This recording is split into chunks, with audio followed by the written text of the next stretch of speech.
प्रभात की वापसी की खबर पूरे माहौल को बदल देने वाली है।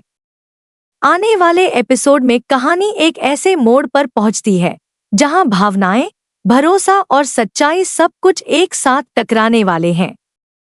चंद्रिका अपनी शादी की 27वीं सालगिरह को खास बनाने की पूरी तैयारी कर रही होती है। उसके चेहरे पर खुशी तो होती है, लेकिन दिल के किसी कोने में एक ही इंतजार बसता है, प्रभात का। वह पूरे विश्वास के साथ मानती है कि प्रभात आज जरूर लौटेंगे। समय बीतता जाता है, मेहमान आते जाते रहते हैं, लेकिन प्रभात का कहीं कोई पता नहीं होता। फिर भी चंद्रिका की उम्मीद जरा भी कम नहीं होती। उधर देव और वसुधा चंद्रिका को इस तरह उम्मीद में डूबा देखकर अंदर ही अंदर टूट रहे होते हैं। दोनों के चेहरे पर बेचैनी साफ दिखाई देती है। वे जानते हैं कि जो सच्चाई वे छुपा रहे हैं वह बहुत भारी है। आखिरकार दोनों हिम्मत जुटाते हैं और चंद्रिका के सामने सच्चाई रखने का फैसला करते हैं। देव धीरे धीरे बात शुरू करता है और वसुधा भी उसका साथ देती है। वे बताते हैं कि जिस दिन प्रभात घर से निकले थे उसी दिन उनका एक भयानक एक्सीडेंट हो गया था और डॉक्टरों ने उन्हें बचाने की पूरी कोशिश की, लेकिन वे अब इस दुनिया में नहीं रहे। यह सुनते ही चंद्रिका जैसे सन्न रह जाती है। कुछ पल के लिए वह बिल्कुल चुप हो जाती है, फिर अचानक उसका गुस्सा फूट पड़ता है। वह देव पर बरस पड़ती है और उसे जोरदार थप्पड़ मार देती है। उसकी आंखों में आंसू होते हैं, लेकिन आवाज में गुस्सा और दर्द साफ झलकता है। वह कहती है कि ऐसी बात सोच लेना भी पाप है।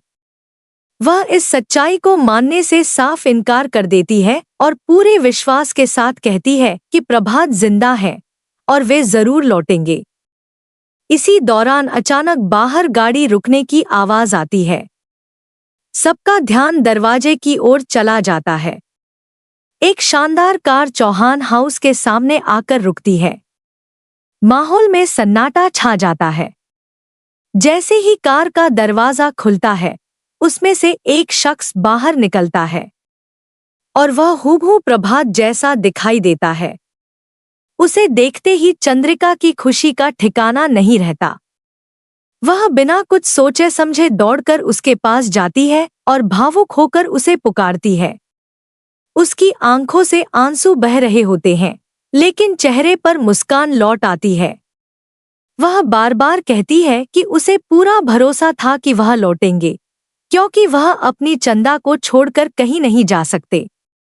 लेकिन इस खुशी के बीच एक अजीब सी खामोशी भी होती है। सामने खड़ा शख्स, जो प्रभात जैसा दिख रहा है, चंद्रिका की किसी भी बात का जवाब नहीं देता। वह सिर्फ हल्की सी मुस्कान देता है, लेकिन उसकी आंखों में वो अपनापन नहीं होता जो पहले हुआ करता था।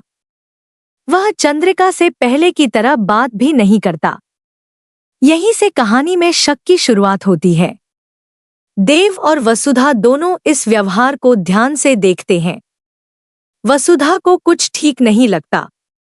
वह धीरे से देव से कहती है कि उसे महसूस हो रहा है कि यह इंसान वही नहीं है जो दिख रहा है। उसके हाव भाव, उसकी खामोशी, सब कुछ अलग लग रहा है। देव भी इस बात से सहमत नजर आता है। वह कहता है कि उसे भी यही एहसास हो रहा है कि इस चेहरे के पीछे कोई और सच्चाई छिपी है।